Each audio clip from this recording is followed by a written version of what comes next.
SSC পরীক্ষায় fail করে অনেক বোনেরা আত্মহত্যা করছে। আর এর জন্যে একমাত্র দায়ী হচ্ছে অভিভাবকগণ, মা বাবাগণ, এবং যারা তাদের অভিভাবক রয়েছে, ভাই বলেন, বোন বলেন, কিংবা মা বাবা, তারা।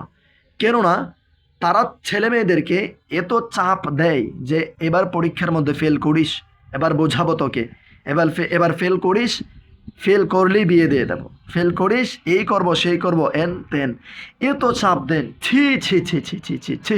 অথচ আপনার মেয়ে কোরআন পারে না, আপনার মেয়ে, আপনার ছেলে সহি শুদ্ধভাবে আউযু বিল্লাহি মিনাশ শাইতানির রাজিম এটা পড়তে পারে না, সহি শুদ্ধভাবে সূরা ইখলাস, সূরা ফাতিহা এগুলো তিলাওয়াত করতে পারে না। এর জন্য আপনার ধমক নেই, এর জন্য আপনাদের কোনো গুরুত্ব নেই, এর জন্য আপনাদের কোনো চাপ নেই।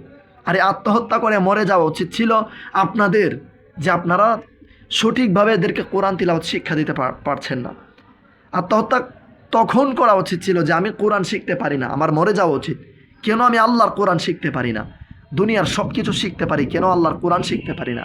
এর জন্য মরে যাওয়া উচিত ছিল, এর জন্য আত্মহত্যা করা উচিত ছিল। যদিও আত্মহত্যা করা হারাম, আমি কথার কথা বলছি, আমি কথার কথা বলছি, বোঝানোর ক্ষেত্রে বলছি, আত্মহত্যা করতে বলিনি। কিন্তু মরে যাওয়া উচিত ছিল কোরআনুল কারিম না শিখার কারণে।